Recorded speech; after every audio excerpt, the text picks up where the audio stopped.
it's been a packed year, and this is just a scratch of the surface of the great work that we've been able to do. I want to spend my first slide here with a particular thanks to our growing staff. A few years ago, MassBike was pretty small, and over the course of a couple of years, through your help and your support and your financial contributions, we've been able to get enough stability to grow our staff. So just a little snippets of where we've been around the state. This is myself and Emma up at the Kitty Knox ride around the Boston area. We have a top right, we have Alex out in the central Mass area out in Worcester.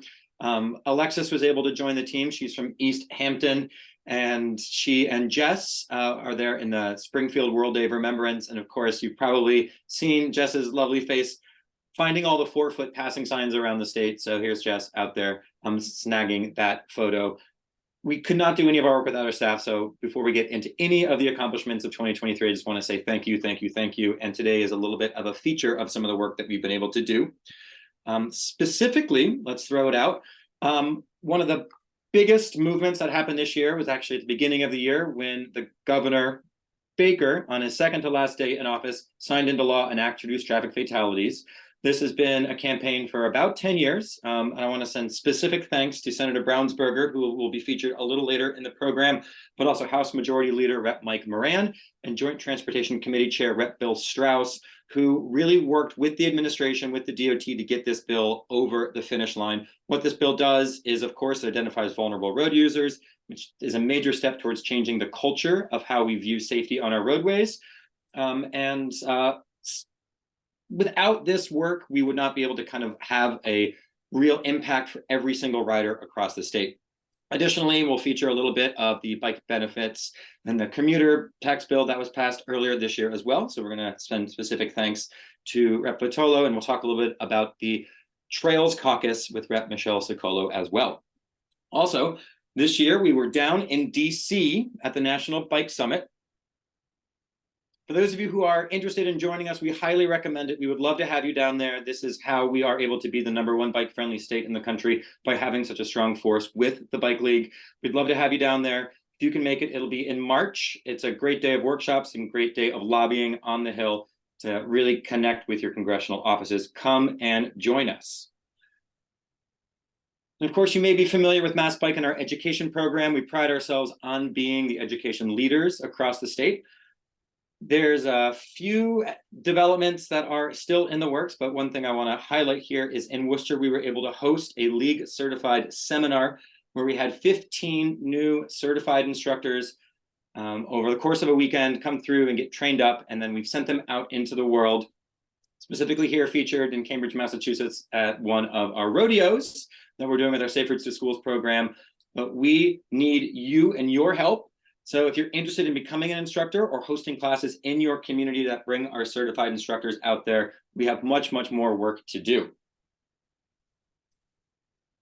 And of course, I'm sure you're all familiar that May is Bike Month. This year, we were bigger and better than ever. I want to send specific thanks to Emma Walter. She came on as our administrative coordinator right around Bike Month, was able to help coordinate with local events and communicate with those who are doing the wheels on the ground work.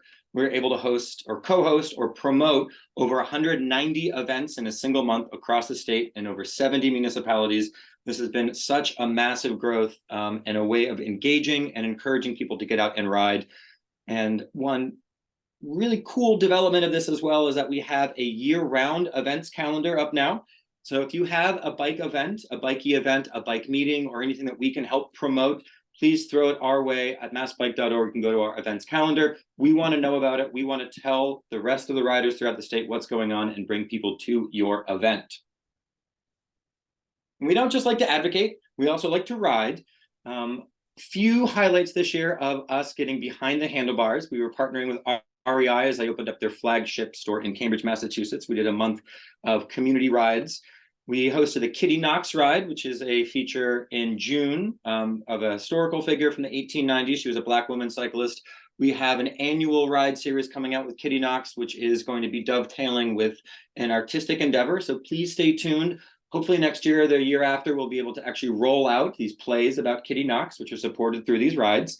We also did some rides around Worcester with our e-bike participants. hosting their own rides in their own community.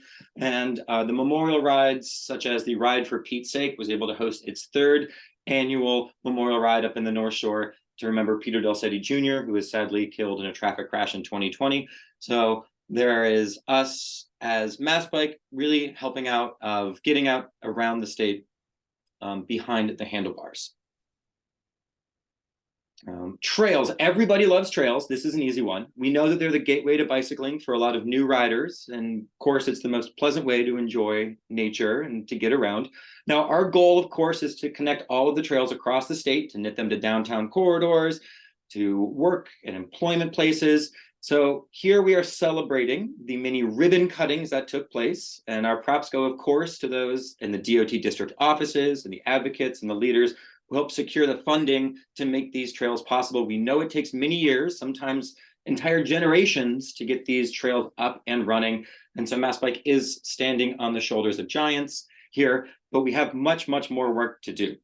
So please stay tuned. We know there's a Mass Trails conference happening in October in Worcester. So we do hope to see you there this coming year, and to know that we are not wavering in our endeavors to make sure that you are connected to trails across the state. One of my favorite events that we host, or programs I should say, is our Lights Brigade program. This is, in my opinion, the best way to engage local advocates and really help out riders in the moment. This is the most direct peer-to-peer support that we do with MassBike's work, where we literally stand outside, hand out lights to people who do not have them. The goal here is we want you to help us hand out lights. We have boxes and boxes that we need to get out to riders across the state. So please sign up to be a volunteer, and also please consider donating to the cause so that we can cover the expense to bring lights to every rider in every community throughout the Commonwealth. So please, please do plug in, and we hope to have you help out with the Lights Brigade. And lastly here, for the World Day of Remembrance, this is our annual pause to reflect on those who have been lost in traffic crashes and traffic fatalities throughout the state, not just on bicycles, but on foot and in all traffic crashes and automobiles as well. This is the hardest of our jobs, I would say, is recognizing that the severity of traffic violence on our roadways is something that we cannot accept. We are redoubling our efforts to eliminate fatal crashes, and we are working with our coalition partners as part of the Vision Zero Massachusetts Coalition. And of particular highlight here, I want to send specific thanks to those in Walk Bike Springfield who have been at it for years to really cajole the city and say enough is enough, no more fatal crashes. And also in Worcester, we were working with Walk Bike Worcester, and featured here on the right is a impressive coalition of local advocates, members of our e-biker cohort, members of city staff in the Transportation and Mobility Department, city councilors, Secretary of Transportation Tibbetts Nutt, and District Attorney Early, all coming together to make their cause known to the public. If you are interested in helping out with World Day of Remembrance, if you are interested in helping out with some of our memorial causes, please keep in mind that this is the hardest of the work and we need your support